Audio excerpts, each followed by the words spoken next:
పేరు కొంకాల రైస్తా, మాది కొత్తూరు మండలం రాయపర్తి, జిల్లా వరంగల్.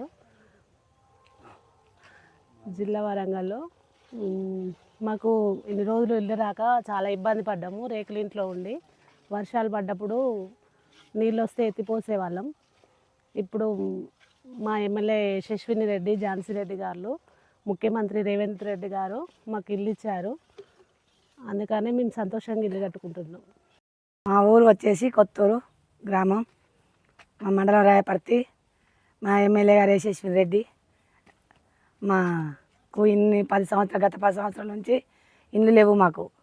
ఇప్పుడే మళ్ళీ మా యశస్విని రెడ్డి ఎమ్మెల్యే అయినాక ఈ కాంగ్రెస్ మా రేవంత్ రెడ్డి గారు ముఖ్యమంత్రి మాకు ఇండ్లు ఇచ్చడం జరిగినది మా ఊళ్ళే.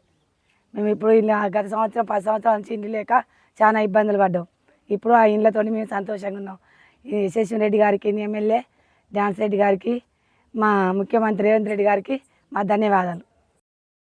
మాకు ఇల్లు లేక 22 సంవత్సరాల కాంచి ఇల్లు లేదు. ఇళ్ళ కాంచి ఇల్లు కడదామన్నా కూడా ఇల్లు గురించి వెళ్ళి మాకు ఎంత చేద్దామన్న ప్రయత్నం కలగలేదు. ఇప్పుడు ఝాన్సీ రాణి ఇల్లు ఆమె గురించి వెళ్ళే ఇల్లు కావాలి దేవుడా అని నేను కూడా అనుకున్నా. ఆ దయ వలన కాంగ్రెస్ తరఫున ఇల్లు వచ్చింది, కట్టుకోవడానికి సిద్ధపడ్డా, కట్టుకుంటాను. వరంగల్ జిల్లా రాయపర్తి మండలం కొత్తూరు గ్రామం అండి. మాకు గత 10 సంవత్సరాల నుంచి వెళ్ళి మేము ఇల్లు లేక బాధపడుతున్నాము. మా ఎమ్మెల్యే గారు ఝాన్సీ యశస్విని రెడ్డి గారు మాకు ఇల్లు ఇచ్చారు. వాళ్ళ వల్ల మేము ఇల్లు కట్టుకుంటున్నాము.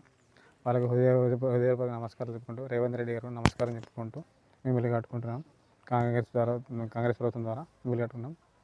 అందరికీ నమస్కారాలు. అందరికీ నమస్కారం. నా పేరు పసునూరు శ్రీకాంత్. మా విలేజ్ కొత్తూరు, మండల రాయపర్తి వచ్చేసి మాకు గత 10 సంవత్సరాల నుంచి ఎలాంటి ఇల్లు లేకుండా పోయింది. ఇప్పుడు మళ్ళీ ఇందిరమ్మ రాజ్యం రావడం వల్ల మాకు ఇల్లు రావడం జరిగింది. మేము చాలా సంవత్సరాలు పెంకుటింట్లో ఉండడం జరిగింది. మాకు చాలా ఆనందంగా ఉంది ఇల్లు రావడానికి. అలాగే ముఖ్యమంత్రి అయినటువంటి రేవంత్ రెడ్డి సార్ గారికి, అలాగే మేడం ఎమ్మెల్యే అయినటువంటి యశస్విని రెడ్డి గారికి మా యొక్క ధన్యవాదాలు. వరంగల్ జిల్లా రాయపర్తి మండల్ గ్రామం కొత్తూరు. మాకు గత 10 సంవత్సరాల బీఆర్ఎస్ పార్టీ మమ్మల్ని ఎలాంటిది గుర్తించలేకపోయింది.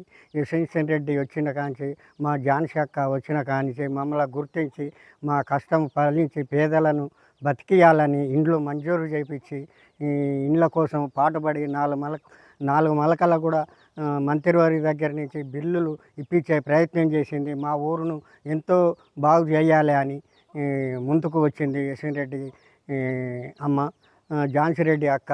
వీరు ఎంతో మాకు వారికి మేము రుణపడి ఉంటామని ఇది నా యొక్క మనవి అని చెప్పుకుంటున్నాం.